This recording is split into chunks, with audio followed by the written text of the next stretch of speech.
करजो वंदन वंदन करजो।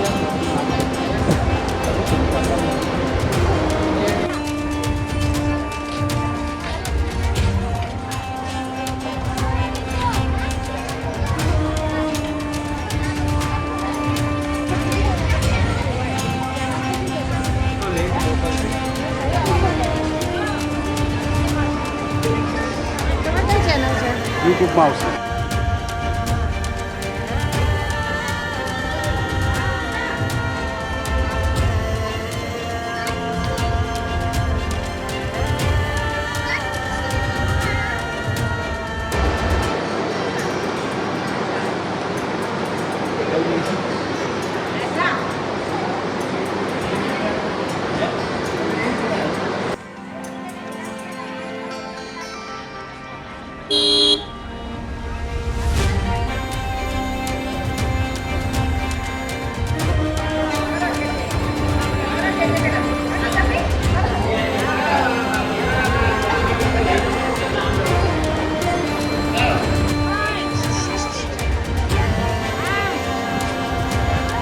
ए छोकरा ए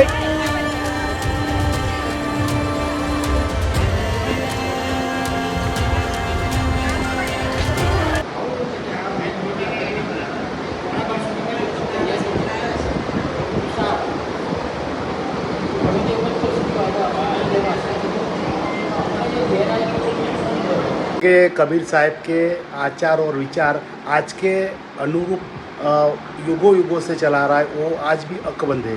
बिल्कुल सही बात आपने पूछा।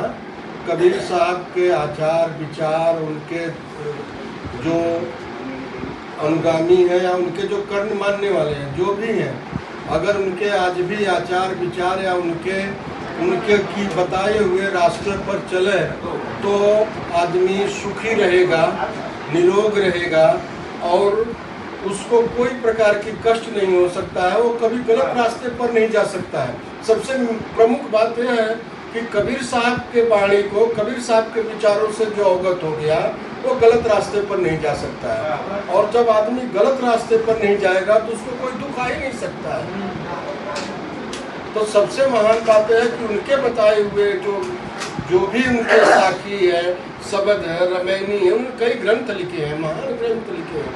अगर उसको आप पढ़िए, उसको समझिए और उनके बताए हुए सन्मार्ग पर जाते नहीं, अगर 2 कदम भी आदमी चल लिया तो it is my open challenge कि वो जीवन में कभी दुखी नहीं हो सकता है, कभी निराश नहीं हो सकता है, कभी डिप्रेशन में नहीं जा सकता है। તમારું નામ ને પરિચય આપો। हाँ, મારું નામ મહાન શ્રી 108 ઉગમદાજી સાહેબ, ગુરુજી સાહેબ, વસરાલ સંત કબીર ઉગમધામ કબીર મંદિર વસરાલ। શું કહેશો, વિશ્વભરમાં ઉજવણી થઈ રહી છે? વિશ્વભરમાં ઉજવણી થઈ રહી છે ત્યારે કહેવાનું એવું આવે છે કે પૂરા ભારત દેશમાં એક ભારત દેશની માટીમાં એટલી શક્તિ છે કે યુગે યુગે સંત પ્રગટ થાય છે। આ સંત ભૂમિ છે, ભારત દેશ એટલે સંત ભૂમિ જ ગણાય, એમાં કોઈ સંશય નથી। અને મહાન સંતો થઈ રહ્યા છે ને થશે, પણ વિશેષ જો ફાળો હોય તો સદગુરુ કબીર સાહેબનો ફાળો છે। સનાતન ધર્મની અંદર એટલો મોટો ફાળો છે કે અન્ય વાણી તો બહુ પડકારની છે, પણ સચોટ વાણી છે, નિરપક્ષ વાણી છે અને આમ જેને કહેવાય કે ટ્રસ્ટ કરતી જો કોઈ વાણી હોય या साथी शब्द हो तो ये सदगुरु कबीर साहेब ना है। અને કબીર સાહેબની વાણી શું કરવું છે એ શીખાવે, પૂજન કેનું કરવું છે એ શીખાવે, સંગ કેનો કરવો એ શીખાવે, ખાવું શું એ શીખાવે। આવું ઘણું બધું એમની વાણીમાં શીખવાનું મળે। ત્યારે એમ કહેવાય કે આજથી 626 વર્ષ પહેલાં કાશી નગરીની અંદર લહેર તળાવમાં સદગુરુ કબીર સાહેબનું પ્રાગટ્ય થયું, જેનું હાલમાં પણ દર્શન રીતે નિશાની હજી પણ ત્યાં હયાતમાં દર્શન માટે છે। કોઈ પણ જાય ત્યાં દર્શન કરી શકે છે। તો આવા મહાપુરુષો સદગુરુ કબીર સાહેબ, એમની વાણી અને એમના માટે દાદુ દયાલ સાહેબ થઈ ગયા।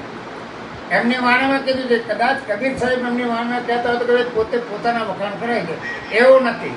સંત દયાલે વાત કરી હેલો. ગગન મંડલ છે ઉતરે નમસ્કાર. સદગુરુ સાહેબ કબીર જलन में को ढल कियो दोनों दिन के पीर हिंदू मुस्लिम सिख ईसाई કોઈ પણ હોય તો કબીર સાહેબને બધાને એક જ સૂત્રમાં બાંધી દીધા માનવ તેરા ગુણ બળા એ માનવ તારામાં મોટામાં મોટો ગુણ છે તારા મોટામાં મોટો એક ગુણ છે કે વાસુદેવ કુટુંબ આ ભાવનાથી દરેક માણસના ઘટની અંદર આ વાણી ઉતરે એટલા માટે સદગુરુ કબીર સાહેબ વાત કરે છે એ તું માનવ છે તારા સત્યથી રહે સત્યથી ચાલ અને સદગુરુ કબીર સાહેબ ત્યાં સુધી કહે છે